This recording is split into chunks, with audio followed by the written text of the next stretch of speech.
장병 5명이 숨지고 1명이 크게 다친 해병대 헬기 마리논 사고의 원인은 조종사나 정비 문제가 아니라 기체 결함일 가능성이 커지고 있습니다. 유족 측이 사고의 원인이 된 회전 날개 파손 부위를 가까이서 찍은 사진을 공개했는데 전문가들은 회전 날개 하나가 공중에서 갑자기 부러진 것으로 보인다고 분석했습니다. 유족들은 사고 현장과 당시 교신 내역 등을 외부에 공개하라고 요구하고 있지만 군은 아직 답을 내놓지 않고 있습니다. 또 사고조사위원회를 둘러싼 논란도 일고 있습니다. 유족 대표를 연결해서 입장을 듣겠습니다. 국가가 세월호 참사의 책임을 지고 유족들에게 배상해야 한다는 법원의 첫 판결이 나왔습니다. 하지만 법원은 청와대가 제대로 구조 지휘 등을 하지 못한 점에 대해선 위법으로 보기 어렵다고 밝혀 향후 2심에서 어떤 판단이 나올지 주목됩니다. 한병도 청와대 정무수석이 문재인 대통령의 축하난을 들고 김병준 자유한국당 혁신 비대위원장을 만났습니다. 참여정부 출신인 김 위원장은 자신이 왜 한국당으로 갔는지 언제 한번 문 대통령에게 이해를 구하려 했다고 말했습니다. 잠시 후 뉴스룸에 김병준 위원장이 출연합니다. 서울 화곡동 어린이집에서 11개월 된 남자아이가 숨진 뒤 수사에 나선 경찰이 보육교사 59살 김모 씨를 긴급 체포했습니다. 경찰은 김 씨에 대해 아동 학대치사 혐의로 구속영장을 신청할 예정입니다. 울릉도 앞바다에 150조 원의 금괴를 싣고 침몰해 있다는 보물선 돈스코이호에 대해서 당국이 발굴하려면 15조 원의 보증금을 내야 한다는 입장을 정했습니다. 사실상 인양을 허가하지 않겠다는 뜻으로 파장이 예상됩니다. 요즘 공항에선 비행기를 타려는 연예인들을 쫓아다니는 이른바 카메라 부대가 논란입니다. 연예인들의 항공권 정보를 공유하고 출국장까지 쫓아가는 현장을 1차 카메라가 담아왔습니다. 공기청정기가 도로 위로. 내일을 바꾸는 현대수소 전기차. 시청자 여러분, JTBC 뉴스룸을 시작하겠습니다. 장병 5명이 숨지고 1명이 크게 다친 해병대 헬기 마리논 사고 당시의 CCTV 영상이 어제 공개됐죠. 헬기의 핵심 역할을 하는 회전 날개가 이륙하자마자 쑥 뽑혀서 떨어져 나가는 어처구니 없는 장면을 보셨을 것입니다. 유족 측은 오늘 그 잘려나간 회전 날개의 절단면을 가까이서 찍은 사진을 공개했습니다. 전문가들은 회전 날개가 비행 중에 갑자기 부러진 것으로 분석했습니다. 그러니까 기체 결함 가능성이 더욱더 커지는 상황입니다. 유선희 기자입니다. 이륙한 지 4, 5초 만에 회전 날개가 떨어져 나가고 날개 잃은 동체는 힘없이 추락합니다. 까맣게 타고 찌그러져 형체를 확인하기 힘든 동체와 달리 추락 전에 떨어져 나간 회전 날개는 비교적 멀쩡합니다. 하지만 4개의 날개 중 하나가 없습니다. 가까이서 촬영된 사진을 보면 절단면이 칼로 자른 것처럼 매끈합니다. 전문가들은 절단면이 동그란 모습을 그대로 유지하고 있어 땅에 부딪힌 충격으로 부러진 게 아니라 공중에서 갑자기 떨어져 나간 것으로 예상했습니다.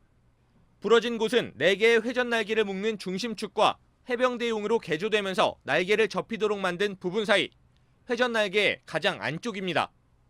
볼트와 너트로 조이는 부분이 아니라 회전 날개 자체가 잘려나간 것으로 보입니다. 사고의 원인이 된 부분이 어딘지는 윤곽이 나왔지만 회전 날개가 왜 부러졌는지는 추가 조사가 필요합니다. 항공기 설계, 자재에 대한 불량, 활주로상의 이물질이 충돌해서 파손이 됐다든지 많은 진동에 의해서 동체랑 심지어 충돌할 수 있는 여러 가능성이 있기 때문에 다 열어놓고 조사하는 것이 바람직하다고 하겠습니다. JTBC 유선입니다. 이런 사고가 터질 때마다 처음에는 반짝 관심이 집중되지만 길게는 몇 년씩 사고 경위가 밝혀지지 않는 경우가 적지 않습니다. 특히 이번처럼 피해자가 사망하고 나면 이해하기 어려운 결론으로 마무리되는 경우도 있습니다. 그런 점에서 어제 해병대가 이례적으로 일찍 공개한 CCTV 영상과 방금 전해드린 사진들은 사고 경위를 밝히는 중요한 단서가 될 것으로 보입니다. 심수미 기자의 보도입니다. 지난해 8월 강원도 철원에서 K9 자주포 폭발 사고가 발생했습니다. 7명의 사상자를 낸 큰 사고였습니다. 사고 직후 민관군 합동조사위가 꾸려졌습니다. 하지만 발생 1년이 다 되도록 정확한 원인은 규명되지 않았습니다. 국방부는 지난해 12월 부품 등 기계 자체의 결함 때문이라고 발표했습니다. 하지만 국방과학연구소와 제조사 등이 반발하면서 책임 소재가 가려지지 않았습니다. 이번 사고도 발생 직후부터 이런 우려가 나왔습니다. 수십 년 만에 헬기를 운용하게 된 해병대가 조사 과정에서 제작사에 휘둘릴 가능성 때문입니다. 명확한 원인이 나오기도 전에 조종사 과실 가능성으로 몰아갈 수 있다는 겁니다. 하지만 사고 영상이 공개된 이후 조종사 책임론은 쑥 들어갔습니다. 해병대가 공개한 영상을 살펴보면 마리논의 기반이 된 슈퍼푸마의 2016년 노르웨이, 2009년 스코틀랜드 사고와 유사한 점이 눈에 띕니다.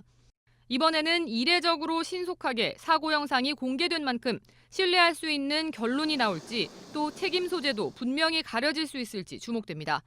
JTBC 심수희입니다. 어젯밤 늦게 희생자 신원을 확인한 유족들은 시신을 마주하고 오열했습니다. 추락사고조사위원회에는 조사 대상이 될 수도 있는 국방기술품질원 직원이 3명이나 포함됐다가 유족들의 항의를 받고 빠졌습니다. 윤두열 기자입니다. 가족들은 육사를 가겠다는 아이를 위험하다며 말렸습니다. 결국 육사 대신 해병대를 자원한 박재호 병장은 제대를 6개월가량 남겨두고 까맣게 타버린 채 가족에게 돌아왔습니다. 이거는 사람이 아닙니다. 완전히 불에 타서 형상이 수동어리입니다.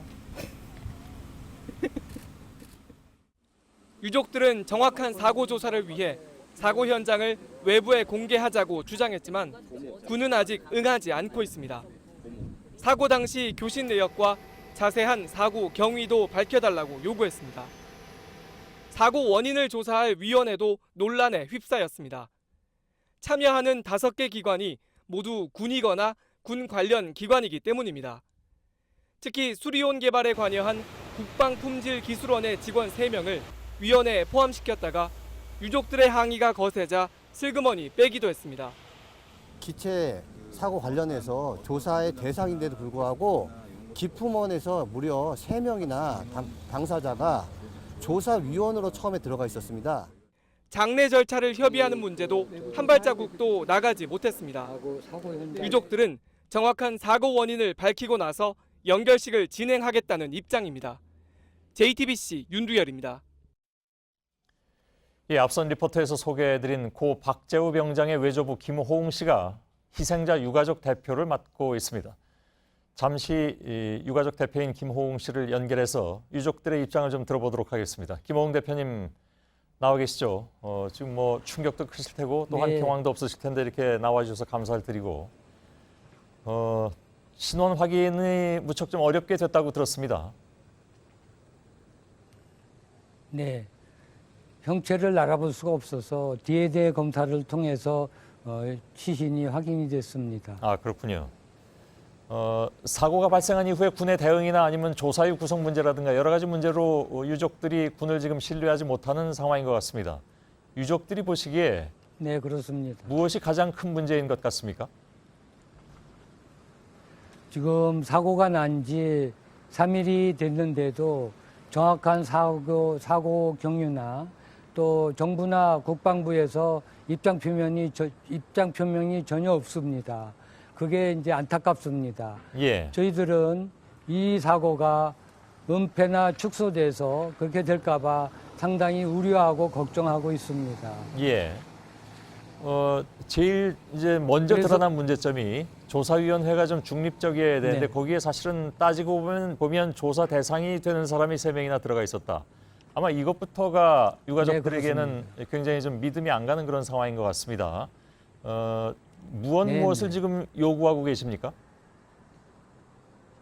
네, 저희들이 줄기차게 지금 입장을 내놓는 것은 정확한 사고 원인을 위해서 중립적인 인사로 조사위원회를 구성해서 이 사고가 정말로 어떻게 일어났는지, 왜 일어났는지, 왜 젊은이들이 희생을 당했는지 하는 것을 우리가 정확히 알고 싶어 하는 겁니다. 예. 그리고 이것을 은폐하거나 축소하지 말고 언론을 통해서 전부 온 국민에게 알려서 이것이 온 국민의 아버지가 되고 형제가 되고 자식이 되고 손자가 될 수 있습니다. 관심을 가져주시면 감사하겠습니다. 예, 그리고 사고 당시의 녹음 파일이라든가 이런 것도 지금 공개할 것을 요구하고 계신데 아까 잠깐 말씀하셨습니다마는 예를 들어서 국방장관이나 해병대 사령관 누구든지 나와서 좀 책임 있는 사람이 무슨 말이라도 좀 해줬으면 좋겠다 하는 원을 가지고 계신 것 같은데 지금 뭐 전혀 네, 입장 표명이 안 그렇습니다. 나오고 있다는 것이 많이 서운하신 모양이죠? 네네. 예. 다행스럽게 오늘 문재인 대통령께서 그래도 다소나마 늦었지만은 입장 표명을 해주셔서 우리 유족들은 그나마 위안을 받고 있습니다. 예. 군에서 지금 연결식을 좀 빨리 하자는 입장인 것 같습니다. 받아들이시지 못하는 이유는 뭘까요? 네, 저희들은요, 이 사고가 우리 아이들의 문제가 아니라고 생각을 합니다. 기체결함이나 이거는 사람이 만든 사고입니다. 억울하게 이 5사람 병사들이 죽었습니다. 앞으로는 이런 사고가 절대로 일어나지 않고 우리 후손들이 안전하게 국방 의무를 다할 수 있도록 우리가 정확하게 진상규명을 하고 예. 그런 절차가 클리어하게 이루어지면은 저희들이 분향소도 오픈하고 연결식 장례 절차도 진행하려고 하는데 군에서는 절대 지금까지 정확한 입장 표명이 없습니다. 예, 알겠습니다. 아직 현장 공개도 안 되고 있는 상황이니까 아무튼 좀 더 기다려 보도록 하겠습니다. 유족 대표인 김호웅 씨였습니다. 고맙습니다.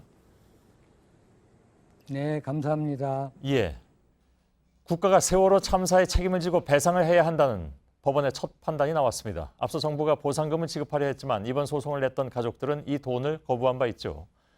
참사의 책임이 국가에 있다는 것을 명백히 하고 이것을 판결문으로 남기고 싶었기 때문이었습니다. 이 긴 법정 싸움은 2년 10개월이 걸렸습니다. 그러나 법원이 현장에 있던 해경 김경일 정장 단 한 사람만의 책임만 인정하고 청와대 등에겐 면죄부를 주면서 비판도 나오고 있습니다. 김선미 기자입니다.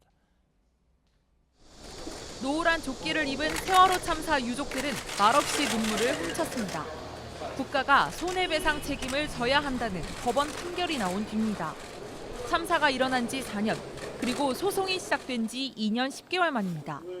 법원은 정부와 청해진 해운이 가족당 평균 6억 원대의 손해배상금을 줘야 한다고 판결했습니다. 희생자들이 숨지지 않았다면 60세까지 벌었을 소득 추정액에 희생자와 가족 등의 위자료를 더한 금액입니다. 위자료는 희생자에게 2억 원, 친부모가 각각 4천만 원, 형제 자매는 1천만 원 등으로 정했습니다. 다만 법원은 국가의 책임을 묻는 근거에 대해선 구조 활동을 제대로 하지 않아 유죄가 확정된 김경일 전 목포해경 1, 2, 3정장의 판결만을 언급했습니다. 박근혜 정부 청와대와 국가안보실, 해경지휘부에 대해선 위법하다고 보기 어렵거나 희생자 사망과 인과관계가 없다고 했습니다. 유족들은 2심에서 정부의 책임이 구체적으로 밝혀지길 바란다고 했습니다. 이번 판결에 대해 더불어민주당과 바른미래당 등은 법원 판단을 존중한다는 입장을 냈지만 참사 당시 여당이었던 자유한국당은 침묵을 지켰습니다. JTBC 김선미입니다. 한병도 청와대 정무수석이 자유한국당 김병준 신임 비상대책위원장을 찾았습니다. 두 사람 모두 한때는 이른바 친노 진영에 있었던 인물들이죠. 부드러운 분위기로 만났지만 현 정부에 대한 평가를 놓고선 미묘하게 부딪히기도 했습니다. 유미혜 기자의 보도를 보시고 이어서 김병준 비대위원장을 스튜디오에서 직접 만나겠습니다. 한병도 정무수석과 김병준 비상대책위원장이 두 손을 맞잡습니다. 이른바 현직 친노와 전직 친노가 여야의 달라진 위치에서 만난 겁니다. 한 수석은 문재인 대통령이 보낸 취임 축하난도 건넸습니다. 대통령께서 화환을 난을 보내주셨는데 정말 감사드립니다. 제가 이 자리에 앉는 데 대해서 그렇지 않아도 이제 한번 이해를 구하려고 했는데 자신이 노무현 정부 등에 뿌리를 두고 있으면서도 보수 정당으로 간 것을 의식한 발언으로 해석됩니다. 겉으론 협력을 내세웠지만 입장차는 분명했습니다. 어제 국가가 너무 많은 일에 개입한다며 문재인 정부는 국가주의적 경향이 있다고 한 김 위원장의 발언을 놓고 부딪혔습니다. 저희들 현재 추진하는 정책이 국가주의적인 정책이라고 표현하기는 좀 그 국가주의라는 단어는 좀 맞지 않는 거는 같은데요. 이런 가운데 김 위원장이 이끄는 당 인적 쇄신은 속도를 내는 분위기입니다. 대표적인 비박계 인사인 홍철호, 김용태 의원을 오늘 각각 비서실장과 사무총장으로 임명하면서 일부 강성 친박근혜계에 대한 청산 작업에 나설 거라는 관측도 나옵니다. JTBC 유미입니다. 예, 말씀드린 대로 자유한국당의 김병준 신임 비대위원장을 제 옆에 모셨습니다. 어서 오십시오. 예, 안녕하십니까. 한 2년 만에 뵙습니다. 예, 1년 한 9개월, 10개월 된 것 같습니다. 정확하게 기억하십니다. 그때가 11월 달이었던 것 예. 같습니다. 박근혜 정부 말기에 예, 그렇습니다. 총리로 지명만 되시고 예, 취임은 못하셨습니다. 그렇습니다. 많이 서운하셨습니까? 그렇지 않습니다. 예. 그 당시에 박근혜 대통령께도 말씀드렸지만 예. 어차피 제가 인준받을 가능성은 10% 이하다. 이렇게 이야기를 드렸습니다. 예. 아무튼 그건 옛날 얘기고요. 예. 좀 앞으로가 문제긴 한데 지금 그 보수 야당의 비대위원장이 된 것에 대해서 문 대통령에게 이해를 구하려고 했다라는 말씀을 하셔서 이해를 구하려고 했다기보다 예. 제가 인사를 그렇게 드려야 안 되겠습니까? 예. 제 말하자면 서 있던 위치가 바뀐 것 같으니까 예. 이해해 주십사. 그렇게 이야기를 드립니다. 예. 바뀐 것에 대해서 뭐 미안함을 느끼십니까? 전혀 그렇지 않습니다. 그럼 왜 이해를 구한다고 말씀하셨는지? 이해라는 건 그야말로 그 까닭과 배경 예. 그것을 좀 생각해 주십사 이야기를 합니다. 예. 까닭과 배경은 그럼 무엇입니까? 결국 같은 나라 아니냐. 야당이 예. 잘 써야 여당도 잘 쓰고 그렇게 해서 결국 우리 국가도 잘 되고 국민도 좀 나아지지 않겠냐 그런 뜻입니다. 예. 야당을 잘 세우실 자신은 있으십니까? 사실 성공 확률을 이야기하시는 분들이 있는데 제가 그렇게 이야기를 합니다. 예. 역시 그렇게 정말 퍼센티지로 이야기를 할 수는 없지만 예. 그렇게 높은 퍼센티지는 아니다. 그렇게 이야기를 합니다. 그러나 하는 데까지 해야 되지 않겠냐. 예. 높은 퍼센티지가 아니라 하면 대략 이거 뭐 숫자로 물론 말씀하시긴 좀 어렵겠으나 예. 어느 정도로 생각하시기에 그렇게 말씀하십니까?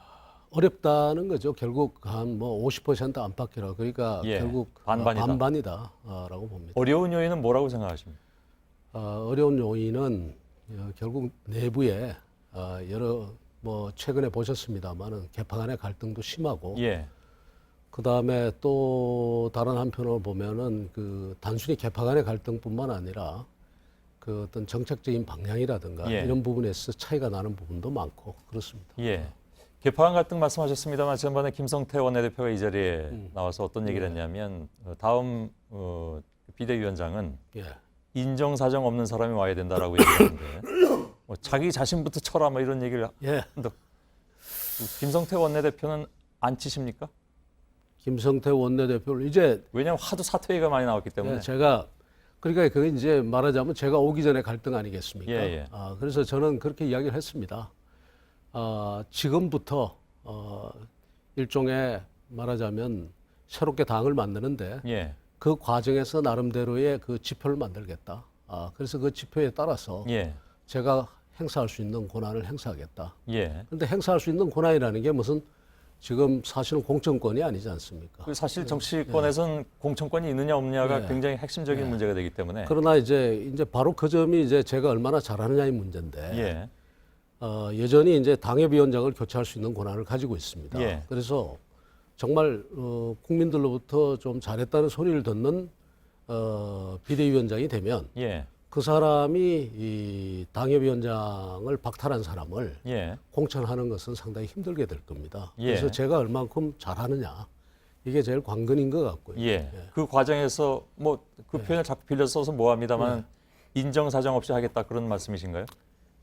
인정사정이 있을 수가 없는 게 예. 오늘도 제가 이야기 드렸습니다만은 시스템에 의해서 하겠다. 예. 김병준이 하는 게 아니라 나름대로의 인덱스 척도를 만들어 놓고 그 예. 척도에 의해서 시스템에 의해서 하겠다. 그 새로운 기준을 말씀하신 겁니다. 그러니까. 예, 새로운 기준. 그 새로운 기준은 어떤 걸까요? 새로운 기준은 기존의 당협위원장을 얼마 전에 한번 교체를 했습니다. 제가 예, 예. 했는데 그때 보니까 꽤 그 당무감사를 아주 정확하게 해가지고 잘 했더라고요. 예. 거기다가 조금 일종의 말하자면 좀 소프트웨어적인 것. 그러니까 새로운 제가 말씀드리는 새로운 가치를 설정하고 예. 또 새로운 기치를 세우고 예. 그렇게 하는 과정에 얼마만큼 동참을 하느냐. 그러니까 이런 제가 것들이 드린 되겠습니다. 질문은 그 새로운 가치나 기치가 무엇이냐 하는 예. 것이었는데요. 그러니까 이제 제가 이제 딱 부러지게 이야기를 못하는 게 결국 예. 의원들하고 합의를 봐야 될 사안 아니겠습니까? 예. 그런데 이제 제가 가진 거는 결국은 우리 사회에 좀 자율의 정신이 좀 넘치는 세상을 만들자. 예. 그래서 오늘 이제 국가주의 논쟁이 뭐 나올 수도 있겠습니다만 예. 국가가 너무 말하자면 시장이나 공동체에 너무 깊이 개입하기보다는 예. 시장과 공동체의 자유를 존중하고 근데 노무현 정부 때 부동산 정책도 직접 위반하신 분 아니신가요? 예, 그렇습니다. 예. 예. 그때도 야당으로부터는 많은 비판을 받긴 했는데 예, 그렇습니다. 입장이 그럼 좀 바뀌셨습니까? 아닙니다. 전혀 그렇지 않습니다. 예. 그러니까 이제 이 자유를 존중하되 국가가 이 시장과 공동체가 할 수 없는 일은 예. 국가가 보충적으로 개입을 해야 된다. 예. 그런 생각이고 똑같은 생각입니다. 근데 제가 아직 잘 이해는 안 가는 부분이 새로운 가치, 새로운 예. 기치를 내걸고 거기에 따라서 예를 들면 예. 인적 이게 표현이 어떤지 모르겠으나 인적 청산이라고들 흔히 표현을 하니까 예. 그에 따라서 되는 사람은 살아남고 당협위원장 같은 경우에 아니면 이른바 청산 대상이 되는데 그 가치나 기치가 정확하게 어떤 것인지는 제가 아직까지 예, 그래서 저 방금 말씀드린 것처럼 예. 지금의 이제 민주당이나 진보 진영 같으면은 뭐 민생 인권이라든가 예. 상생이라든가 뭐 환경이라든가 이런 가치를 점유하고 있죠. 예. 그런데 이제 지금 자유한국당 같은 경우나 보수 정치권이 이 부분에 있어서 굉장히 부진했다고 생각을 합니다. 예. 그런데 그런 그 진보권이 가지고 있는 그런 가치와 대립되는 아니면 서로 좀 비교가 되는 예. 그런 가치들을 어떤 것을 가질 것이냐인데 이제 제가 지금 생각하고 있는 것 중에 하나가 의원들하고 토론을 해야 되겠습니다만 좀 더 그 공동체와 시장의 자율적인 정신을 존중하고 국가는 보충적인 역할을 하는 예. 이런 것을 생각하고 있는데 만일 그런 데 대해서 의원들과 합의를 이끌어낼 수가 있다면 예. 그러한 가치를 기준으로 해서 원내 활동도 말하자면 법안을 심의하더라도 그런 부분에 있어서 예를 들어서 규제 완화 정책 같은 것은 적극적으로 협력하고 예. 오히려 더 말하자면 시장을 자유롭게 할 수 있는 그런 법안을 내고 또 그다음에 또 국가의 보충적인 역할로서 복지 부분도 반대할 게 아니라 찬성할 건 찬성해주고 이렇게 하는데 그런 과정에서 말하자면 나는 이런 것을 도저히 받아들일 수가 없다. 여전히 안 받아들이겠다고 할 사람이 얼마나 될지 잘 모르겠는데요. 저는요. 이것이 말하자면 이 입법 과정이나 예. 그렇지 않으면 당원들과의 대화 과정이나 또 이런 과정에서 저는 지금도 보면은 신념을 달리하는 사람이 없지 않다고 저는 생각을 합니다. 그분들이 예. 중간에 바꿔주면 모르겠는데. 글쎄요, 근데 그래서 오늘 제가 그 이야기를 드렸습니다. 예. 탈락자가 한 명도 없길 바란다. 예. 그래서 그러면 다 예를 들어서 그 새로운 기치든 가치든 예. 쫓아가겠다라고 하면 예. 이른바 흔히 얘기하는 청산의 대상은 없어지는 상황이고 또한 김병진 위원장이 방금 말씀하신 것처럼 탈락자가 하나도 안 나오는 상황이 되면 그 당은 무엇이 바뀌었다고 해야 될 것이냐? 그냥 가치관이 바뀌었다? 이렇게 표현할까요? 당의 정책적인 노선과 예. 그다음에 그 기치와 깃발이 분명해지고요. 예. 국민이 누가 봐더라도 저 당이 어디로 가는지를 정확하게 알 수가 있고 예. 그것을 통해서 상대 당을 평가할 수도 있고. 알겠습니다. 그렇게 그럼 그냥 바뀌겠죠. 예를 들어서 질문을 예. 드릴 텐데요. 예. 예를 들면 4.27 판문점 선언 같은 경우에 국회 비준을 받는다라는 얘기가 나오는데 거기는 찬성하십니까? 그 부분에 대해서 뭐 제 개인 견해가 예. 지금 이야기하기보다는 그건 의원들하고 이야기를 해봐야 안 되겠습니까? 아직 이야기를 못 해봤습니다. 예. 그러나 그럼 의원들하고 기본적으로 얘기해서- 이제 예. 예를 들어서 저 같은 경우에 개인적인 그 의견을 말씀드리면 예.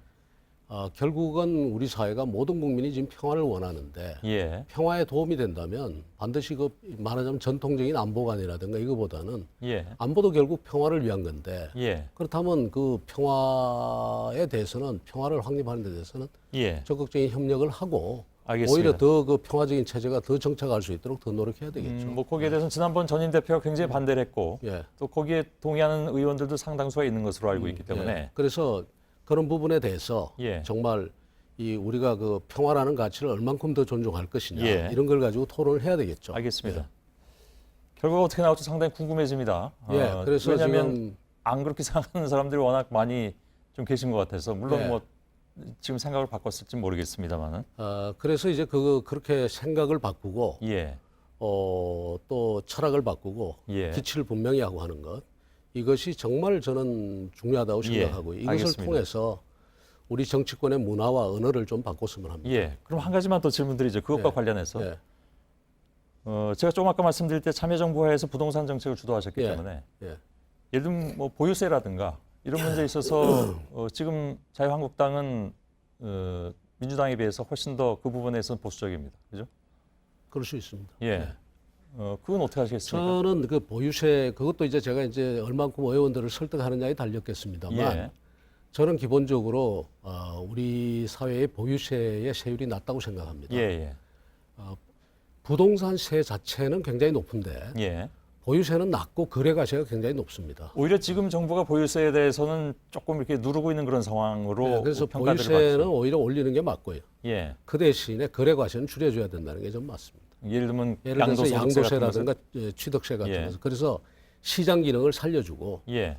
그다음에 보유에 따른 부담은 지게 하고 예. 이렇게 하는 것이 이 세계의 대부분의 국가들이 그렇게 하고 있는데 그렇게 예. 하고 있는 데는 다 이유가 있다고 생각합니다. 그 부분은 당내에서 많이 부딪힐 것 같은데 그거 뭐 이제 지켜보겠습니다. 우리가 말하자면 이제 그래서 정말 이 토론이 필요하고 예. 그다음에 새로운 철학이 필요하고 그런 거겠죠. 예. 질문들 게 굉장히 많은데 지금 앞부분에서 약간의 좀 의문점이 많이 생겨서 예, 예. 시간이 좀 예, 예. 늘어졌습니다만 예. 그러나 계속 좀 가보도록 하겠습니다. 한 가지만 더 노무현 정신을 놓고 논란이 좀 있었습니다. 여전히 있습니다. 예. 그에 대한 취지는 들었습니다. 예. 근데 이제 어떤 비판이 나오냐면 노무현 정신은 어떤 정치 철학으로 해석하신 것이 아니라 본인의 어떤 입지를 설명하기 위해서 정치 철학이 아니라 정치 공학적으로 설명한 것 같다. 그렇지 받아들인 것 않습니다. 같다. 왜냐하면 예. 아시다시피 제가 10년 동안 아무것도 안 하고 있었습니다. 무슨 예. 국회의원 출마를 한 것도 아니고. 아니 강의하셨지 않습니까? 강의를 했죠. 예. 강의를 했는데 정치를 안 했다는 이야기입니다. 예. 그러니까 정치를 입지하고는 저하고는 관계가 없고요. 예. 그러니까 오로지 하나 이제 저 강의를 하고 글을 쓰다 보면은 정말 입지라기보다는 본인의 처신에 대한 합리화 이것 때문에 정치 공학적으로 접근했다라는 그럴 지적. 수가 없죠. 그렇다면은 노무현 대통령이 뭐 때문에 저 박근혜 당시 대표에게 연정을 예. 제의하고 그다음에 저 같은 사람에게 지금도 기억이 납니다만 예. 나는 투쟁의 시대를 살았다. 예. 그래서 정치도 투쟁적으로 할 수밖에 없었는데 당신들은 제발 좀 가서 상생의 정치를 해라. 예. 그리고 상호 보완하는 정치를 해라. 이제 그렇게 이야기를 했거든요. 예. 그리고 실제로 소고기 파동이 터지고 했을 때 예. 이명박 대통령 때 노무현 대통령이 너무 답답해가지고 이명박 대통령에게 이렇게 하라 조언도 하고 하지 않습니까? 예. 그게 저는 노무현 정신입니다. 알겠습니다. 그 평가는 뭐 우리 시청자 예. 여러분께 예. 맡겨드리도록 하겠습니다. 한 가지 더 좀 논란이 됐던 것이 있죠. 그러니까 두 전직 대통령의 과오를 예. 그 이제 예를 들면 국민도 찍어준 사람도 책임 있지 않느냐. 모든 게 책임이 있습니다. 왜냐하면 대통령이라는 그 존재가 예. 그러면 대통령의 당선이라는 게 그냥 되겠습니까? 우리 사회에 말하자면 정치 과정만 하더라도 공장이 잘못되고 공정이 잘못되니까 제품이 잘못 나온단 말이죠. 예. 그런 대통령이 당선되는 그 구조가 있는 겁니다. 그러니까 우리 정치 구조가 예. 정치 공장이 잘못됐고 공정이 잘못된 거죠. 혹시 그 민주주의를 우민 정치라고 생각하십니까? 그렇지 않습니다. 그렇지 않다면 이런 말씀을 하시는 것이 조금 좀 이해는 가지 않아서. 국민이 잘못 찍었다라는 말은요. 국민이 잘못 찍은 게 아니라 국민이 잘못 찍을 수밖에 없는 그 구조가 있는 거예요. 예. 후보가 어차피 두 사람 나오는 거 아닙니까? 예, 예. 두 사람 중에 한 사람이요. 잘못 찍을 수밖에 없는 구조라 하면 어떤 걸 말씀하시는 겁니까? 그러니까 그러면 후보가 예. 말하자면 우리가 다 원하는 후보가 나오는 게 아니라 예. 결국은 가가지고 양쪽 정당이 내놓는 후보가 나오는데 예. 그 양쪽 정당이 우리가 정말 바람직한 후보를 내놓지 않는 경우가 많거든요. 예. 왜냐하면 정치 공장이 잘못됐고 예. 정치 공정이 잘못됐기 때문에 제품이 잘못 나오는 거죠. 그러면 뭘 고쳐야 되는가 하면 그 이분들만 감옥에 넣어서 해결되는 문제가 아니라 예. 잘못했으면 감옥 가는 건 당연한 건데 예. 그 공장과 공정도 고쳐야 된다는 이야기입니다. 뭐 알겠습니다. 그건 또 뭐 그 많은 반론을 불러일으킨 말씀이기 때문에 예. 그 반론은 여전히 살아있는 것이고요. 예. 제가 그 문제로 예. 더 좀 말씀드리지는 않겠습니다. 지금도 아마 들으신 분들이 많이 반론을 지금 생각하고 있을 텐데 예. 일단 알겠습니다. 그렇다면 예를 들어서 박근혜 전 대통령의 문제라든가 이명박 전 대통령의 문제, 그 재판 과정이라든가 그 결과에 대해서 아직 인정하지 않고 있는 예. 자유한국당 내 의원들도 있는데 인정해야죠. 예, 그분들하고 생각이 같은 건 물론 아니시겠죠. 예, 인정해야 되는데 예, 그 박근혜 대통령만 해도 그렇지 않습니까? 우리가 느껴보면은 말하자면 좀 역사의 방향과 좀 이렇게 역으로 예. 가는 그런 정책 결정이나 뭐 그런 것들이 없잖아 있었단 예, 말이죠. 그러니까 알겠습니다. 그런 분이 당선되는 구도가 예, 저는 참 안타깝다는 이야기입니다. 예. 이 질문을 드리지 않을 수가 없을 것 같은데 예. 이른바 이제 청탁금지법 논란이 예, 나왔습니다. 예, 예. 118만 원 상당의 골프 접대를 받았다는 의혹인데 맞다면 뭐 100만 원이 넘기 때문에 이건 뭐 그 당시에 학교 교수셨기 때문에 예. 피해갈 수가 없는 상황이 됐는데 100만 원이 넘지 않는다. 그러니까 함승희 전 대표 뭐 해당되는 관련되는 분이죠. 60만 원 정도에서 청탁금지법 위반은 아니다라는 해명을 하고 있는데 거기에 일단 동의하시겠네요.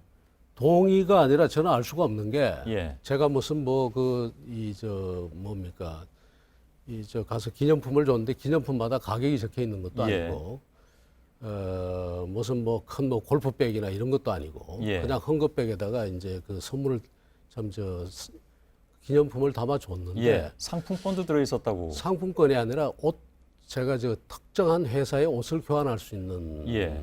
거였는데요. 근데 그게 무슨 전부 합쳐서 그게 얼마인지 예. 그다음에 그것을 뭐 제가 알 수가 없으니까 그건 뭐 그런 상황을 이해할 수도 있겠는데요. 예.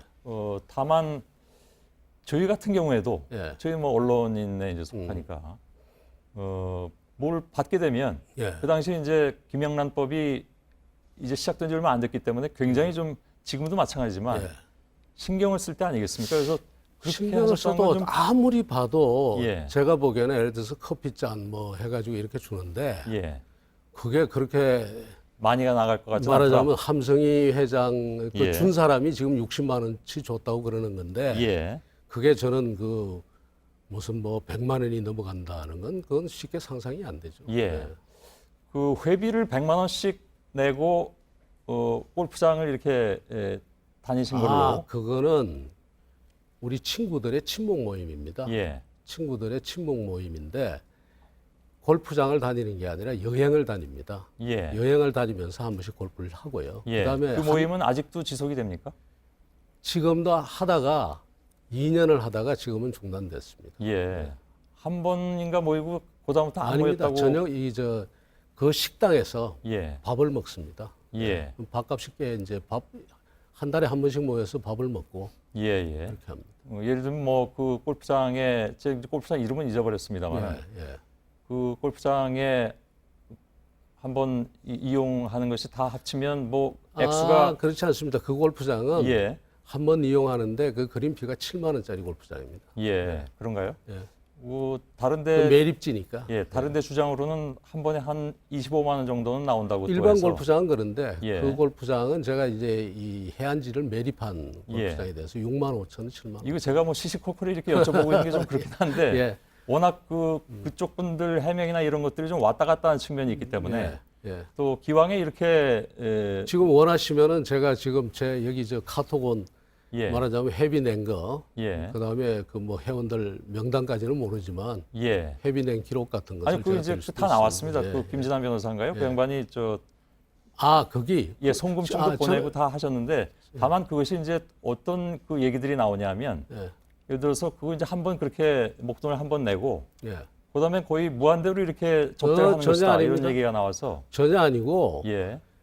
골프를 1년 내내 치는 게 아니고요. 예. 골프는 1년에 한 번 정도 예. 하고 그다음에 저녁을 먹는 겁니다. 알겠습니다. 예. 아무튼 그 문제는 소위 말해서 좀 클리어 시키고 가야 되는 부분이 좀 있으시기 때문에 예, 제가 회비 낸 게 있으니까요. 예, 그래서 제가 이제 이 관련 질문을 좀 계속 드린 건데 다만 이 부분은 이제 어떤 부분은 경찰이 뭐 조사하고 있다고 하기도 하고 또 어떤 부분은 앞으로 또 할지 안 할지 모르겠으나 뭐 저는 해도 아무런 그게 없다고 생각합니다. 방금 말씀하신 부분은 예. 제가 제가 돈을 친구들끼리 모여서 예. 1년에 100만 원씩 회비를 내서 예. 저녁 먹고 운동 가고 여행 가는데 아무튼 결과는 좀 보도록 예, 하겠습니다. 예, 알겠습니다.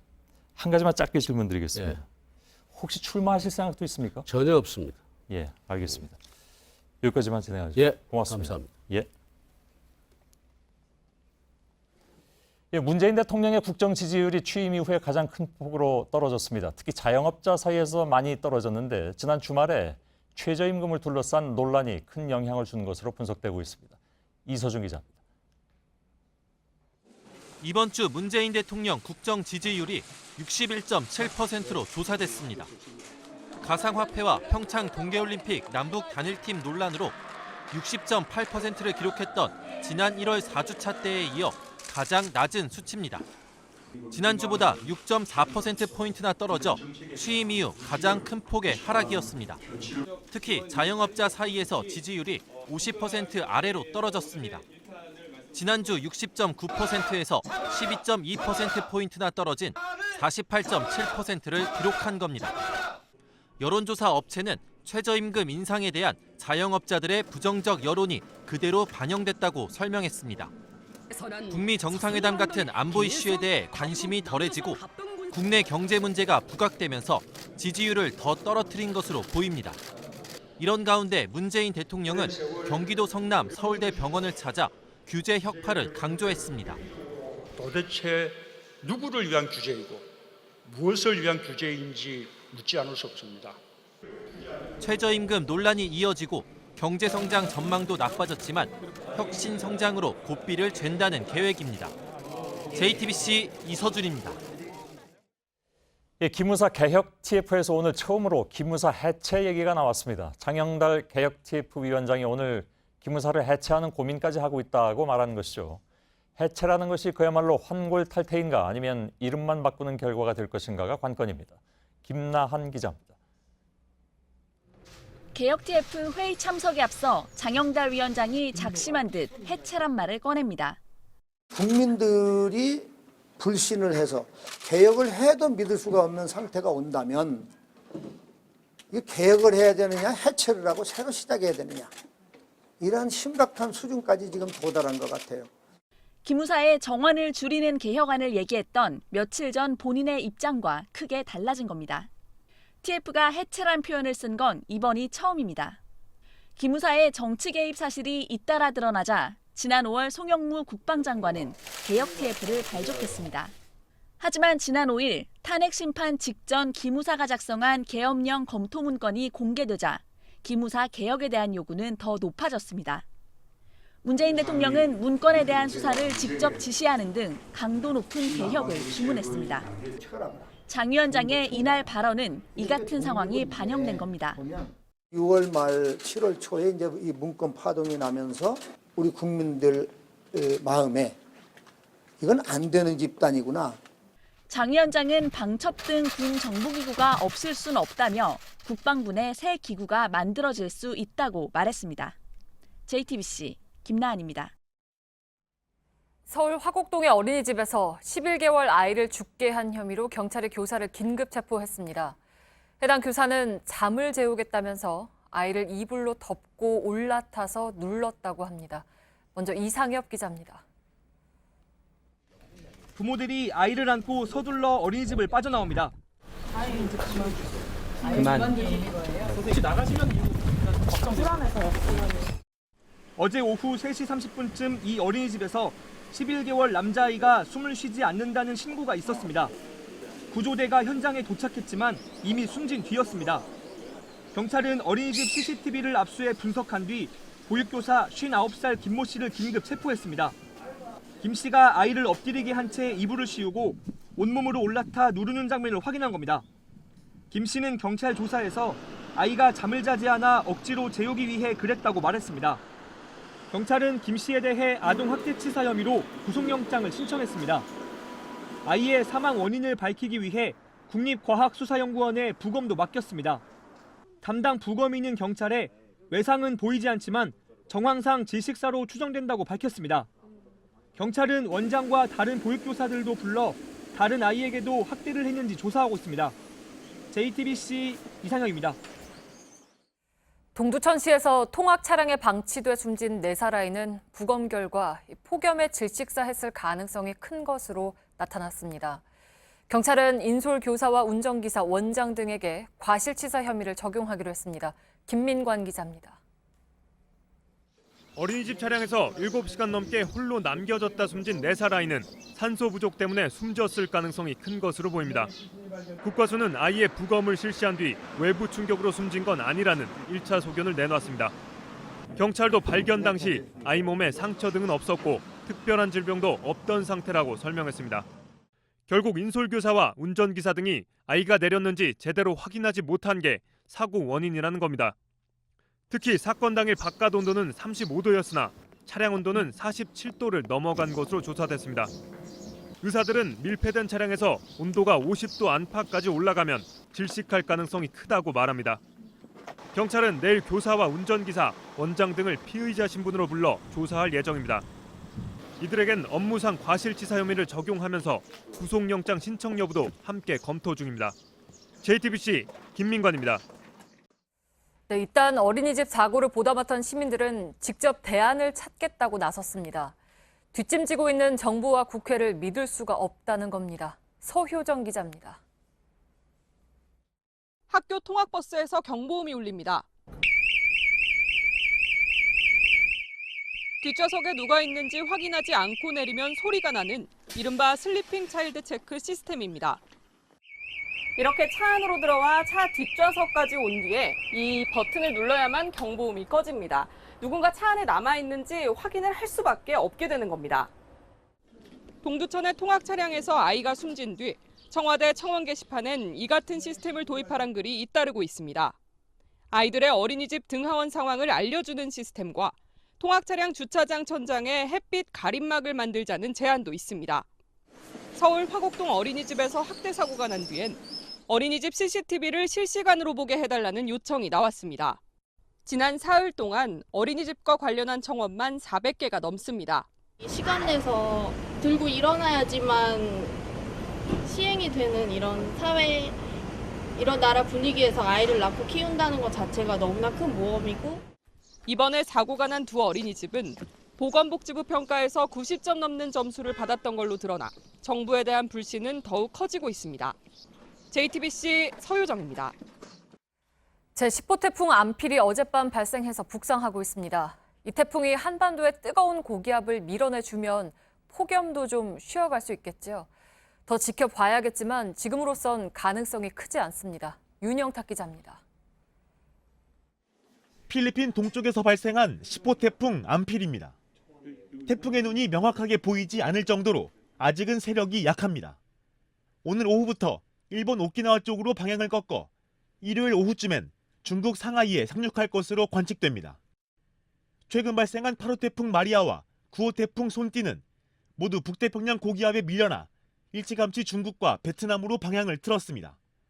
마치 돔처럼 막고선 거대한 고기압 덩어리를 뚫지 못한 겁니다. 현재로선 암필도 한반도에 직접적인 영향을 미치진 못할 거란 전망이 우세합니다. 그러나 강한 바람을 동반한 태풍은 주변 기압대를 흐트러 놓습니다. 한반도 상공에 견고한 고기압 배치에 변화를 줄 수 있다는 희망이 남아 있습니다. 오늘도 경남 창녕의 비공식 낮 최고 기온이 38.1도를 기록했고 서울도 34도를 넘어 올 최고 기온 기록을 경신했습니다. 부산을 비롯한 영남 지역은 폭염에 미세먼지, 오존까지 겹치는 삼중고를 치렀습니다. 오염물질이 바다로 빠져나가지 못하고 쌓이면서 초미세먼지 농도는 나쁨 수준을 기록했고 곳곳에 오존주의보가 내려졌습니다. JTBC 윤영탁입니다. 네, 건강을 위협할 정도의 폭염에 학교도 학부모들도 고민에 빠졌습니다. 단축 수업을 하는 학교들이 늘고 있지만 가장 뜨거운 시간에 아이들을 학교 밖으로 내보내는 게 맞냐 하는 고민입니다. 교육당국은 방학을 앞당겨야 할지 냉방 운영비를 늘려줄지 검토하고 있습니다. 강신우 기자입니다. 학생들이 평소보다 2시간 가까이 일찍 교문을 나섰습니다. 학생들 반응은 제각각입니다. 일단 일찍 끝나서 기분은 좋은데 학원에 가야 돼서. 학교가 더 시원해. 되긴 편한데 얼마나 잘 안 들어요. 서울과 경기도에선 27개 학교가 단축 수업을 했고 가장 덥다는 대구는 오늘 하루만 85개 학교가 학교 시간을 당겼습니다. 각 교육청은 조기 방학까지도 검토하고 있습니다. 하지만 법정 수업 일수 190일을 채우는 게 부담입니다. 또 폭염에 학교가 대래 안전한 학생들도 고려해야 합니다. 경남교육청은 각 학교에 희망 학생은 학교에 남아 있을 수 있도록 지침을 내렸습니다. 대구는 냉방 운영비를 늘리는 방법을 검토 중입니다. 집에도 뭐 에어컨 마음대로 틀 수 있는 부분이 아니니까 이참에 학교에서 좀 연비를 더 줘가지고 그것도 한 방법이 안 되겠나. 푹푹 찌는 날씨는 교육당국에 더 깊은 고민을 안겨주고 있습니다. JTBC 강신호입니다. 네, 폭염에 괴로운 건 사람만이 아닙니다. 여름만 되면 4대강 사업의 후유증이 되풀이됩니다. 경북 낙동강 위역의 보현산댐과 영주댐에선 녹조가 더 심해졌습니다. 조보경 기자입니다. 물이 갇힌 지 4년이 지났습니다. 보현산댐 수문은 여전히 굳게 닫혀 있습니다. 거대한 호수가 된 낙동강은 탁한 녹색으로 변했습니다. 댐 밑으로 내려와 봤습니다. 지금 눈으로 보기에도 물 색깔이 녹색인데요. 물속으로 한번 카메라를 집어넣어 보겠습니다. 물속은 한 치 앞도 안 보일 만큼 탁해졌습니다. 무더위가 계속되면서 늘어난 녹조 알갱이와 부유물 때문입니다. 이곳에선 녹조를 발생시키는 남조류 수치가 1ml당 22만 셀로 측정됐습니다. 경계경보를 발령하는 기준인 1만 셀을 훌쩍 넘은 겁니다. 낙동강 최상류 영주댐도 상황은 비슷합니다. 환경단체는 올해 3월부터 녹조가 시작되더니 최근 강물이 검게 변하는 흑조 현상까지 나타났다고 전했습니다. 담수를 못하고 있습니다. 댐 자체가 지금 무용론에 휩싸여서 철거 이야기까지 나오고 있는 그런 형편입니다. 두 댐은 심각한 녹조 때문에 사실상 댐 기능을 하지 못하고 있습니다. JTBC 조보경입니다.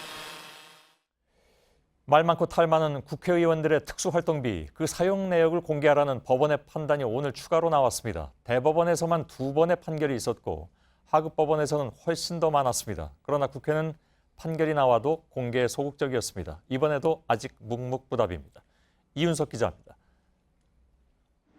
서울행정법원은 현역 국회의원들의 특수활동비와 업무추진비 등을 공개하라고 판결했습니다. 공개 대상 기간은 2016년 6월부터 12월까지입니다. 시민단체 세금도둑 잡아라는 지난해 4월 국회 사무처의 특활비 사용 내역 비공개 처분을 취소해달라는 소송을 제기했습니다. 특활비 공개 판결은 이번이 처음이 아닙니다. 대법원은 2004년과 지난 5월에도 국회 특활비를 공개하라고 확정 판결했습니다. 그럼에도 국회는 여전히 공개를 꺼리고 있습니다. 이런 가운데 오늘 국회에선 특활비와 관련해 의원들의 양심 고백이 이어졌습니다. 제가 상임위원장으로서 받는 이 600만 원의 이 활동비를 사실 솔직히 너무 죄송하게도 부끄럽게도 잘 몰랐습니다. 굉장히 부끄럽고 정말 참담한 또 심정이었습니다. 해외 나갈 때 의장님이 불러서 300달러 정도 이렇게 주신 것 같아요. 특활비가 알게 모르게 이렇게 만연돼 있다라는 것에 대해서 국회내에서는 이런 부분은 굳이 필요하지 않다라고 저도 동의를 하고 있고. 이학재 국회 정보위원장은 특활비를 받지 않겠다고 선언하기도 했습니다. 그러나 정작 국회 사무처는 판결에 따라 특활비 내역을 공개할지 아니면 항소할지 여부조차 밝히지 않았습니다. 이번에도 특활비 개혁이 말잔치로 끝나는 건 아닌지 의구심이 커지고 있습니다. JTBC 이윤석입니다. 예, 그러면 왜 이렇게 소송이 계속되고 그때마다 대법원까지 공개하라고 하는데도 공개를 안 하고 있는 것인가?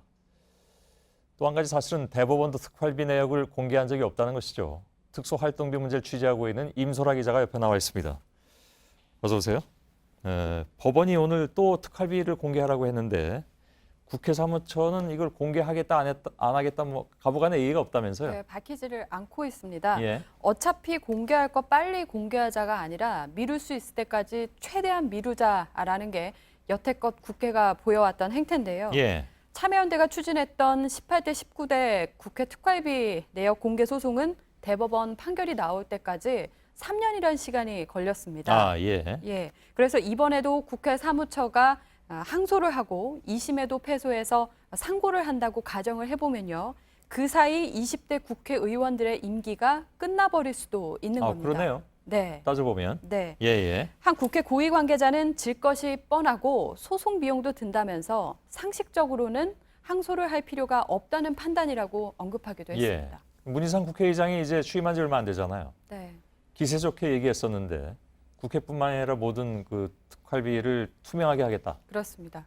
그러면 이번엔 좀 입장이 달라져야 되는 거 아닌가요? 국회 사무처도? 예, 그렇습니다. 그게 당연해 보입니다. 그런데 지금 막 취임한 후반기 국회의장단이 전직, 그러니까 전반기 국회의장단의 내역을 공개하기란 쉽지 않을 거란 지적이 예상이 나오고 있는데요. 그것도 일종의 정관 예우인가요? 그건 아닐 텐데. 네, 저희가 이제 기류를 좀 취재를 해보면 혹시나 전임자가 곤란해질 수도 있는 상황을 우려해서라는 겁니다. 예. 아직까지 그래서 국회 사무처의 정확한 입장은 나오질 않고 있습니다. 예.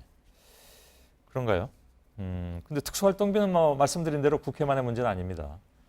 국회 내역을 공개하라고 한 대법원도 제가 조금 전에 말씀드린 것처럼 네. 그 자신도 특활비 내역을 공개한 적은 없다면서요? 네, 맞습니다. 이 대법원의 특활비는 양승태 대법원장 시절이던 지난 2015년에 처음 3억 원이 편성됐습니다. 최근에 법사위 소속 백혜련 의원실에서 이 내역을 공개하라고 요구를 했는데 아직까지 답변을 받지 못하고 있다고 합니다. 다른 정부기관과 비교할 때 대법원의 특활비는 액수가 많지는 않지만 수사기관도 아닌 대법원의 특활비가 편성될 이유가 있느냐 이런 지적은 꾸준히 제기돼 왔습니다. 알겠습니다. 그 이외에도 뭐 거의 모든 이른바 권력기관이라고 하는 것의 특활비는 늘 문제가 되었고 지금도 재판이 진행 중인 것도 있으니까요. 알겠습니다. 임소라 기자였습니다. 드루킹 특검팀이 처음으로 구속영장을 청구한 도모 변호사의 영장심사가 지금 법원에서 열리고 있습니다. 드루킹 최측근인 도 변호사는 노회찬 정의당 원내대표에게 5천만 원의 정치자금을 전달한 혐의를 받고 있습니다. 이번에 영장이 발부되느냐 안 되느냐에 따라서 특검의 수사도 크게 영향을 받게 됩니다. 법원 잠깐 연결하겠습니다.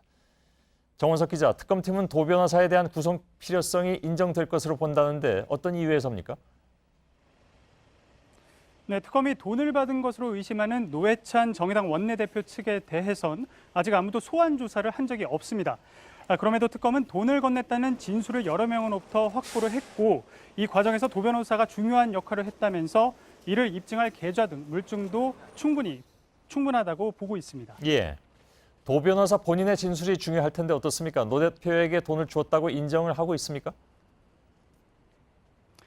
도 변호사는 돈을 준 적이 없다 이렇게 혐의를 부인하고 있는 것으로 전해집니다. 하지만 특검은 도 변호사가 노회찬 대표의 경기고 동창이고 드루킹 김모 씨를 소개해주면서 불법으로 정치 자금을 건네는 과정에 드루킹과 함께 주도적인 역할을 한 것으로 보고 있습니다.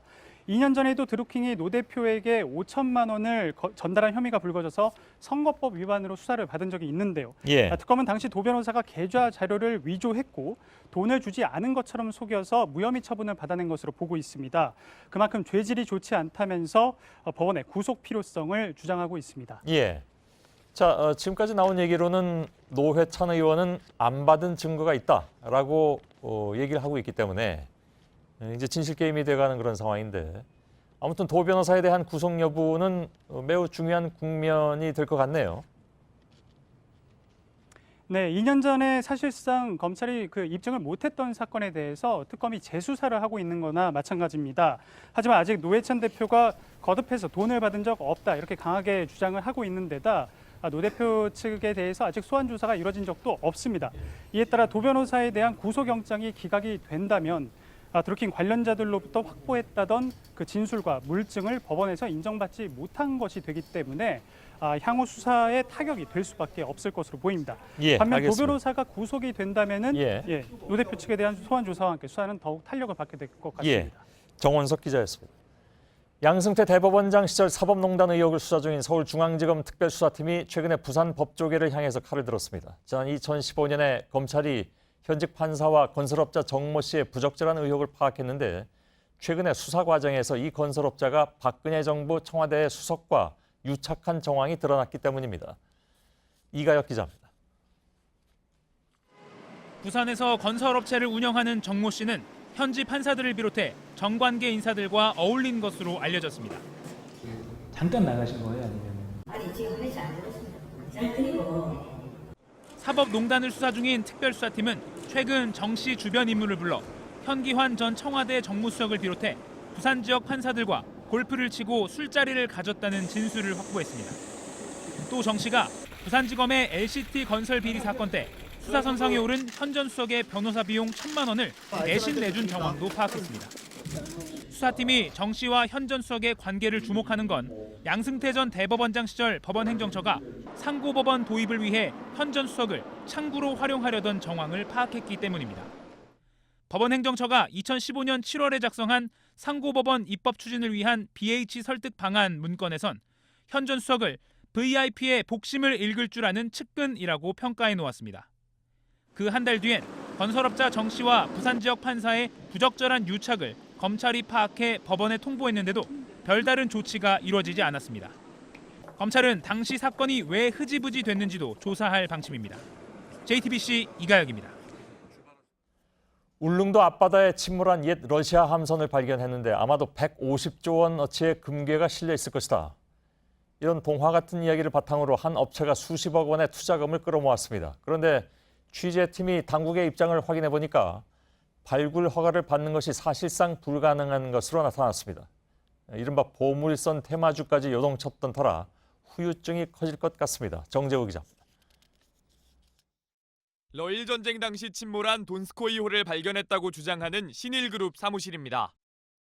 이런 말일날 전체적으로 공개한다는 거. 제가 이제 오냐 해 이제 지금 감사가 확인했어요. 이 업체는 돈스코이호에 150조 원의 금괴와 금화가 실려 있을 것이라고 추산했습니다. 그런데 정작 해양수산부에 낼 인양 승인 신청서에는 배의 가치를 12억 원으로 계산했습니다. 추정가의 10%를 내야 하는 인양 보증금을 적게 내기 위해서입니다. 수년함이 철로 되어 있으니까 철값으로 해서 30만 원 계산하고 4,000톤이니까 12억, 거기에 10% 개런티 하겠다. 하지만 인양 허가권을 쥔 해양수산부의 입장은 다릅니다. 10억으로 써내는 건 안 된다. 그럼 우리가 이제 쓸 수 없죠. 150조로 해야 된다. 예. 해수부가 보증금을 15조 원으로 산정한 근거는 업체 측이 보물선 가치가 150조 원에 달한다며 가상화폐를 발행, 투자자를 끌어모았기 때문입니다. 비트코인 하나 사면 100배를 주겠다. 그거는 돈스코에 금화도 그만큼 있으니까 꺼내서 보상해 주겠다. 그 약속을 했는데 그 가치로 10억이나 그러면 투자자들 거짓말인 거죠. 코스닥 시장에서 보물선 테마주가 요동친 것과 관련해 금융감독원도 필요할 경우 내부자 거래 조사에 들어간다는 방침입니다.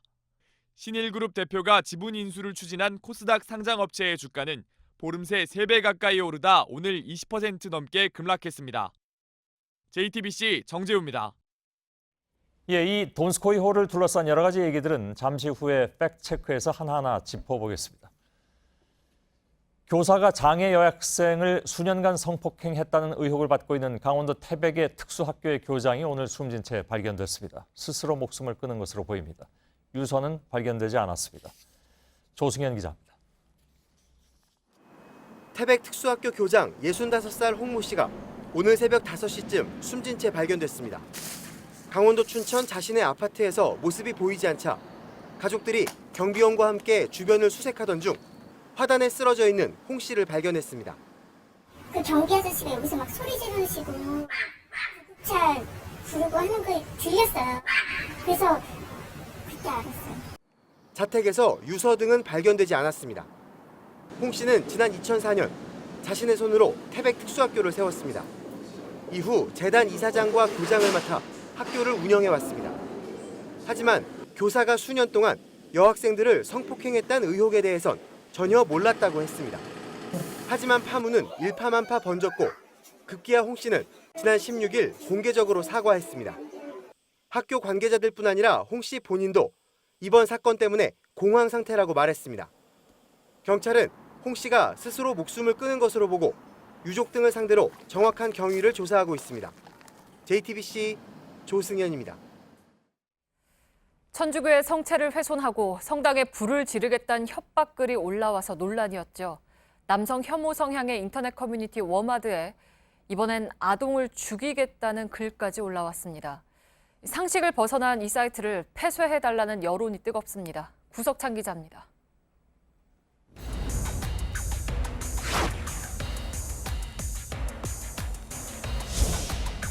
인터넷 커뮤니티 워마드가 갈수록 과격해지고 있습니다. 어제 낮 12시쯤엔 부산 동래역에서 흉기를 들고 아동을 기다리고 있다는 게시물이 올라왔습니다. 범행이 예고된 사진 속 현장인데요. 시민들의 불안감이 커지면서 온종일 순찰이 이뤄지고 있습니다. 5분 대기조처럼 CCTV도 보고 순찰도 돌고 이러는 상황입니다. 유치원과 어린이집도 비상입니다. 학부모들에게 아이가 오가는 시간 주의해 줄 것을 당부하는 문자를 보냈습니다. 우리 유치원에 훅 뚫어버리면 무서운 일이잖아. 현관문 자체를 통제를 한다든지. 경찰 수사는 진전이 없습니다. 워마드 서버가 미국 샌프란시스코에 있어서 통신 압수수색 영장을 집행하는 게 여의치 않기 때문입니다. 닉네임은 워마드에 접속할 때마다 또 바뀐다 하더라고요. 추적 자체가 힘들게 해놨습니다. 오늘은 수원 남탕 탈의실에서 알몸을 찍은 몰카 사진이 올라왔습니다. 청와대 국민청원 게시판에는 강력한 처벌과 폐쇄를 요구하는 글이 쏟아지고 있습니다. JTBC 구석찬입니다. 부산에서 난폭 보복 운전을 한 운전자들이 무더기로 붙잡혔습니다. 고속도로에서 시속 190km로 달리며 차로를 바꾸거나 터널에서 후진을 하며 뒷차를 위협한 화물차 운전자도 있습니다. 배승주 기자입니다. 1차로를 달리는 승용차 앞으로 1톤 화물차가 갑자기 뛰어들자 승용차 운전자가 항의하는 뜻에서 상향등을 켭니다. 이후 앞서가던 화물차는 정상적인 주행을 하지 않습니다. 터널에 진입하자마자 가다 서다를 반복합니다. 심지어 갑자기 후진까지 합니다. 터널을 빠져나와서도 차로를 오가며 뒷차의 운행을 방해합니다. 이런 보복 운전은 2km 가까이 4분간 계속됐습니다. 결국 1톤 화물차 운전자 46살 정모 씨는 특수협박 혐의로 경찰에 입건돼 조사를 받고 있습니다. 진로 변경해서 들어갔는데 상향등을 켰다는 게 기분 나쁘다는 이유로 흰색 고급 외제 승용차가 시속 190km를 넘나들며 고속도로를 질주합니다. 고개 운전을 하듯 차로를 마음대로 휘젓고 다닙니다. 뒤따르는 암행 순찰차가 힘겹게 쫓아갑니다.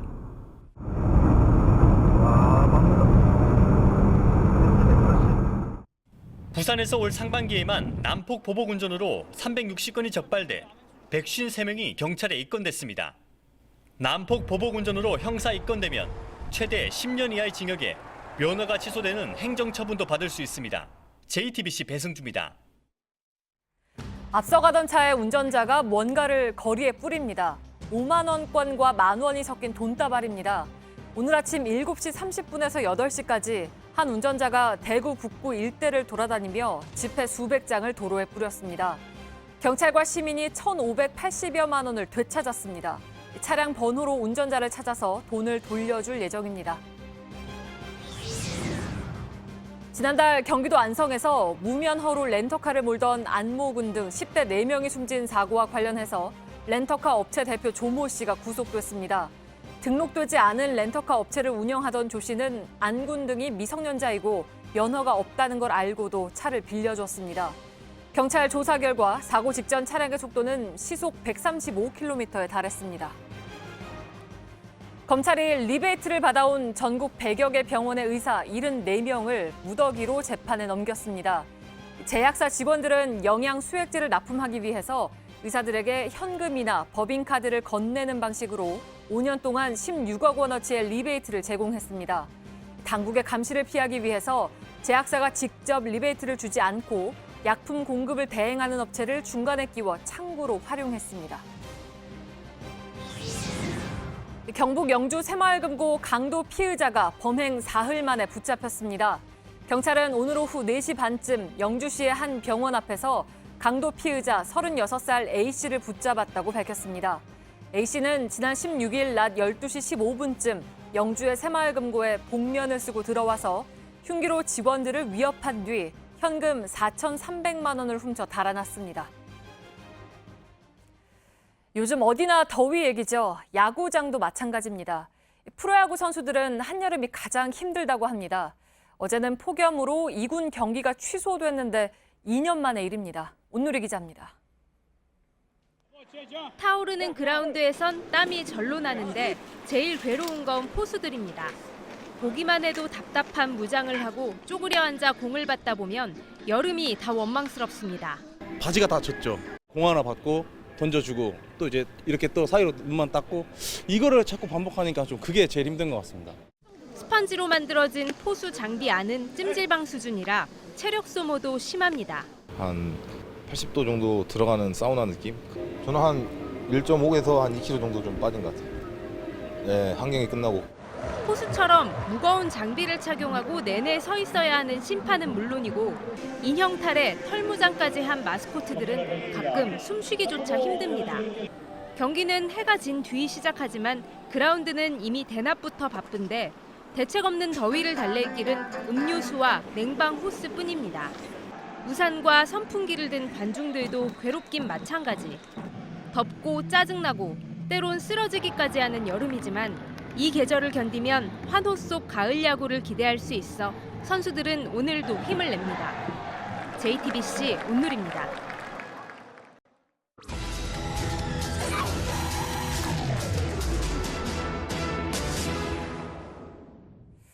네, 오늘 밀착 카메라는 말 그대로 공항을 접수한 카메라 부대입니다.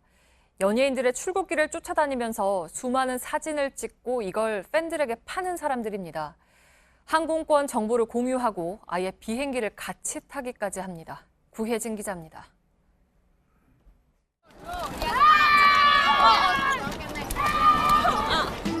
갑작스레 밀어닥친 인파에 넘어진 아이를 일으킵니다.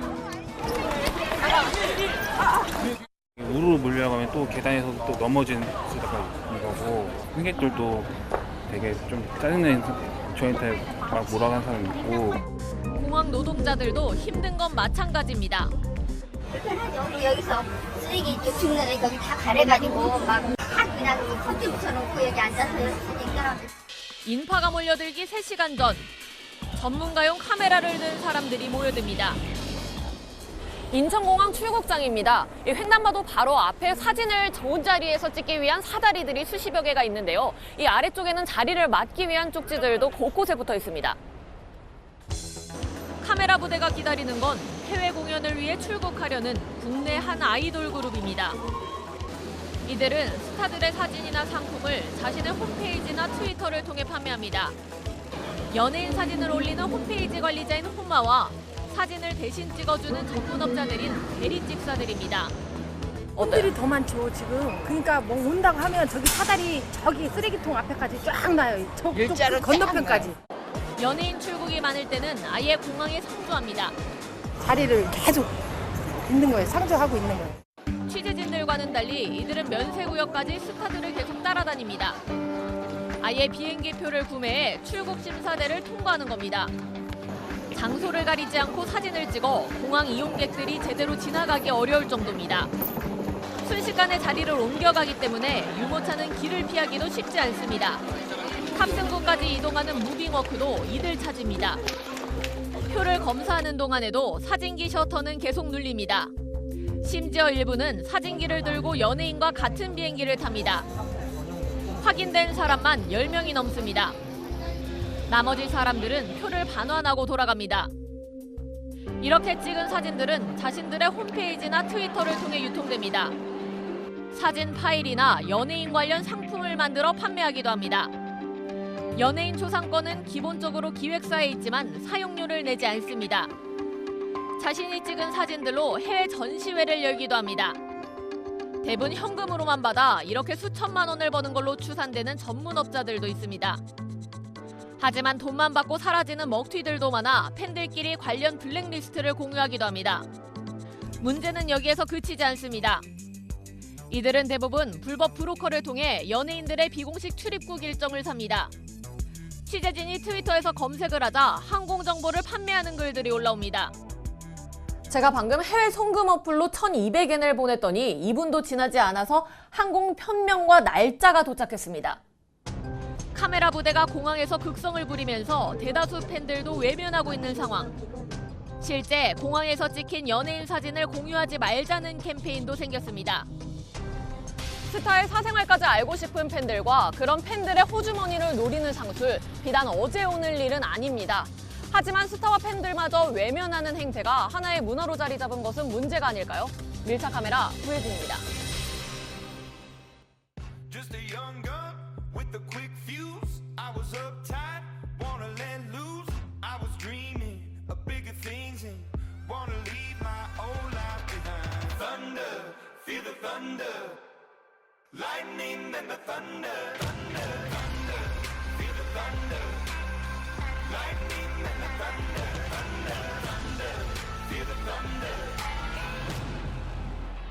All new Compass, Jeep.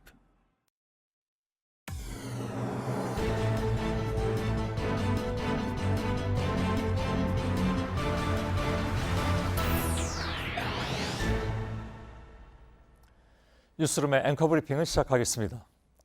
작업은 한없이 더디기만 했습니다. 연구자들은 탑의 몸통을 덮고 있던 100톤 넘는 콘크리트를 3년에 걸쳐서 일일이 떼어냈고 옛날 부자재들을 활용해서 유려했던 과거의 윤곽을 되살려냈습니다. 강산이 2번 바뀌는 긴 시간이 지나서야 작업은 겨우 마무리가 됐고 연구자들의 얼굴에는 환한 자부심이 가득했습니다. 길고 긴 시간 동안 꼼꼼하게 고증해서 되살려낸 과거. 7세기 무렵 백제시대 지어진 뒤에 1915년 조선 총독부에 의해서 시멘트 범벅이 됐던 익산 미륵사지 석탑은 그렇게 다시 돌아와서 미륵사지의 금당 앞 서편의 모습을 드러낼 예정입니다. 한편 미륵사지의 동편에는 또 하나의 탑이 놓여 있었습니다. 20세기 한국 문화재 복원 최악의 사례로 기록될 것.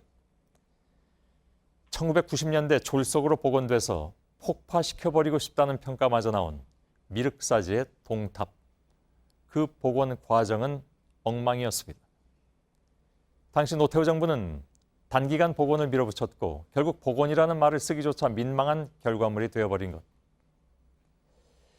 이제 얼마 뒤면 미륵사지의 금당 앞에는 성공적으로 복원된 서탑과 최악의 복원으로 평가받는 동탑이 어색한 동거를 하게 될 것입니다.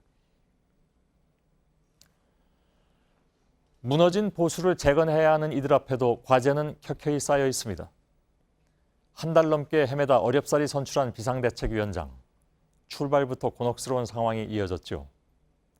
낡은 안보와 색깔론 대신 찾아내야 할 보수적인 가치는 과연 무엇인가? 막말과 추태로 얼룩진 기득권 싸움을 이번엔 청산할 수 있을까? 여론은 여전히 날이 선 채로 지켜보고 있는데 무너진 보수는 새로운 얼굴로 다시 시민의 지지를 받을 수 있을까? 잘못된 복원 사례 역시 후세의 교훈이 되는 부분이 있을 것이다. 폭파시켜버리고 싶다는 말까지 나온 미륵사의 그 동탑을 두고 누군가는 이렇게 평가했습니다. 하기야 돌이켜보면 잘못된 복원의 사례는 넘치도록 많습니다. 오늘의 앵커 브리핑이었습니다.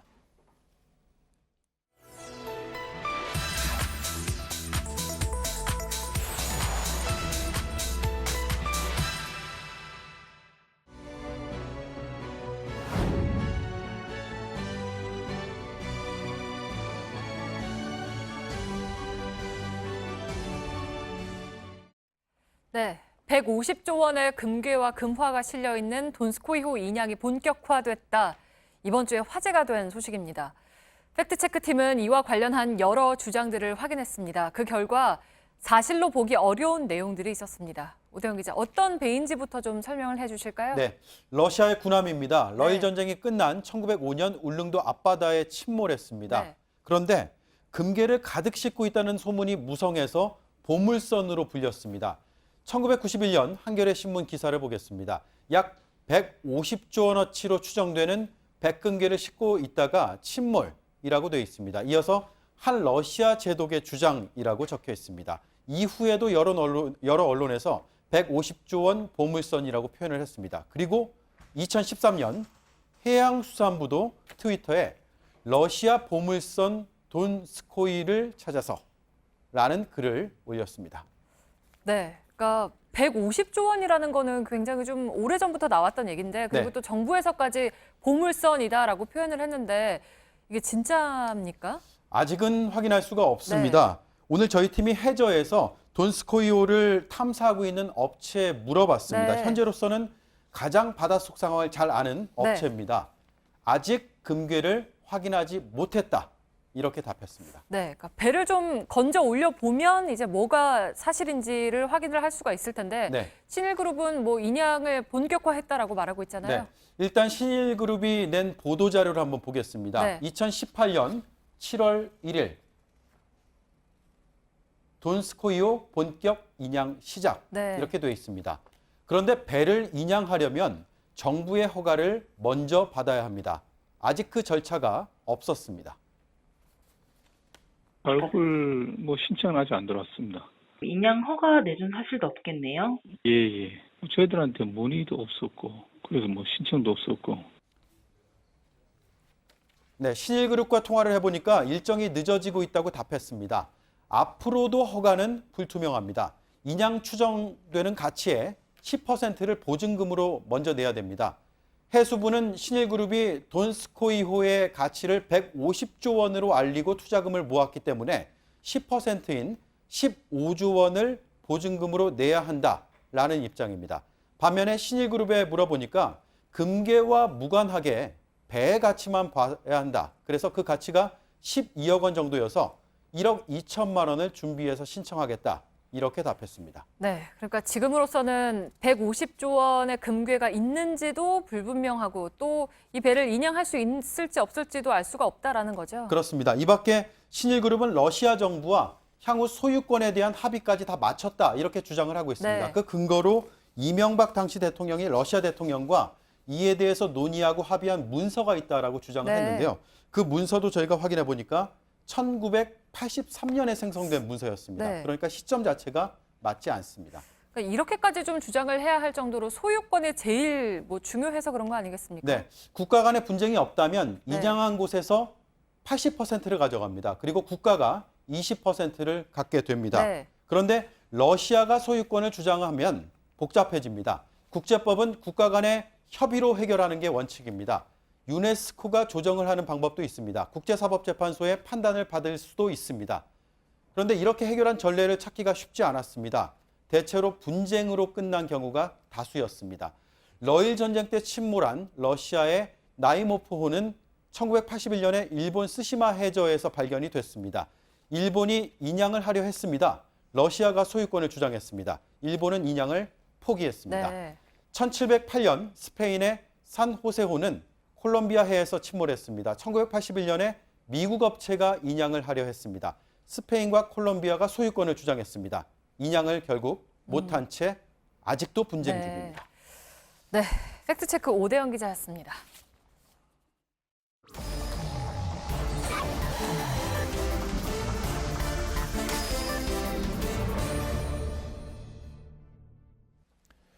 비하인드 뉴스입니다. 박성태 기자 열죠. 예, 첫 번째 키워드는 조용한 입으로 잡았습니다. 누구의 입인가요? 민주당 전해철 의원의 입인데요. 당대표에 나서는 후보들이 전해철 의원의 입에 주목하고 있는데 전 의원은 조용한 편입니다. 지원해달라는 얘기죠? 그렇습니다. 예. 내일과 모레 후보 등록이 있는데요. 오늘도 최재성, 김두관 의원이 출마를 선언했습니다. 예. 당초 친문 교통 정리가 있을 것으로 봤는데 교통 정리는 없었고 그러다 보니까 후보들이 친문 조직을 주도했던 전 의원의 지지를 기대하는 겁니다. 김진표 의원의 얘기를 들어보겠습니다. 예. 전해철 의원을 중심으로 모인 소장 의원들 그룹에서 당의 혁신 방안에 관해서 전폭적인 지지를 해주었습니다. 예, 지난 지방선거에 전 의원이 나섰을 때 김진표 의원이 적극적으로 도와준 바 있는데 당대표 나설 때 나를 도와달라는 일종의 암묵적 상부상조 제안 아니었냐라는 해석이 있어서 저런 표현이 나오는 겁니다. 최재성 의원도 전 의원과의 단일화를 추진하며 도와달라는 입장이었는데 전 의원은 누구를 지지한다 공개적인 언급이 없습니다. 예. 왜 없습니까? 안 도와주겠다는 얘기인가요? 일단 직접적으로 언급하진 않지만 김진표 의원이 출마를 선언하는 날 불출마를 선언해서 우회적으로 도와준 것 아니냐라는 해석은 나옵니다. 예. 당내 관계자에서는 아무래도 특정 후보를 공개적으로 지지 선언하기는 부담이 될 것이다라고 얘기하고 있는데요. 컷오프 이후 26일인데 이후에 물밑에서 지원할 것으로 보고 있습니다. 전 의원이 주도했던 친문 모임, 이른바 부엉이 모임이 논란이 된 바 있기 때문에 예. 친문이라는 이름으로 공개적으로 누구를 지지하기는 부담이 될 것이라는 해석입니다. 예, 뭐 그렇겠죠. 두 번째 키워드는요? 두 번째 키워드는 인력 속의 법무부로 잡았습니다. 예, 무슨 얘기죠? 자유한국당 이은재 의원이 오늘 법사위에서 법무부에 왜 이렇게 민변 출신 인사들이 가냐, 인력 소개소냐 따졌는데요. 직접 들어보겠습니다. 아, 이은재 의원. 예. 그러면 전부 다 청와대에서 오다 받았습니까? 지금 법무부가 민변 출신을 위한 인력 소개소입니다. 인력 소개소로 지금 변질되어 가고 있습니다, 장관님. 예. 법무부가 탈검찰화, 그러니까 검사 자리를 빼면서 일부 민변 출신 변호사들이 가고 있는데 이를 비판한 겁니다. 예. 민변 출신이 근데 그런 자리를 맡으면 안 되란 법은 없는 거잖아요. 물론 특정 단체가 너무 많이 몰려 있으면 문제점이 지적될 수도 있지만 예. 우선 이은재 의원의 주장에 대한 반박은 민주당의 표창원 의원이 했는데요. 표 의원은 민변의 특징이 소수자와 인권 중심인데 이런 전문 역량이 필요한 자리에 민변 출신 변호사들이 가는 게 무슨 문제냐라고 얘기를 했습니다. 예. 실제 1988년에 설립된 민변의 기본 회칙에는 기본적인 인권 옹호와 민주주의에 기여하는 것을 목적으로 한다라고 돼 있습니다. 예. 변호사에 합격하면 대한변협에 의무적으로 가입이 되는데요. 별도로 개인 변호사가 적극적인 사회활동을 하고 싶다라면 그 외에 다른 모임에 가입을 하는데 물론 뉴라이트 계열의 변호사 모임도 있고요. 그다음에 민주주의 쪽에는 진보적 계열에는 민변이 활동을 합니다. 예. 사회활동에 적극적인 변호사들이 민변 쪽에 가입해서 많이 활동하다 보니 숫자에 비해서 민변의 활동이 부각되는 겁니다. 예, 그렇군요. 오늘 뭐 사퇴하라는 얘기는 그래도 안 나왔네요. 예, 오늘 이은재 의원이 누구를 사퇴하라는 얘기는 없었습니다. 예, 세 번째 키워드는요?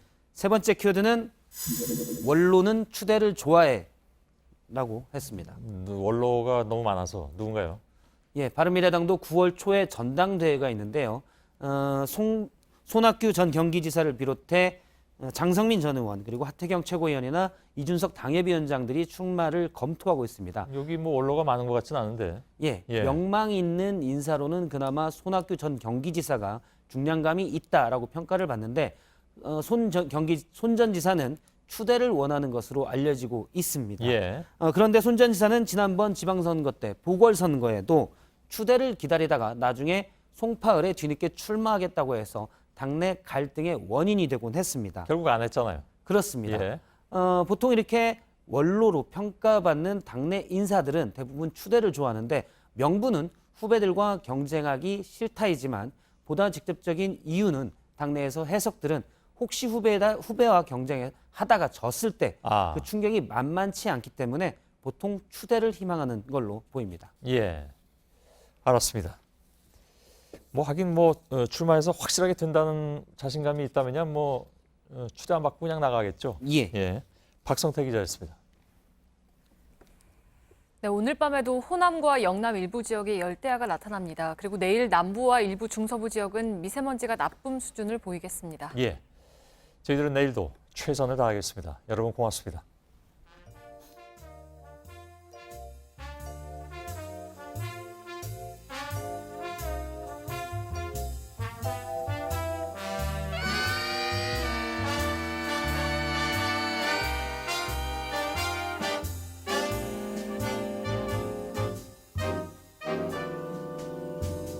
I'm gonna love you like nobody's loved you, come rain or come shine.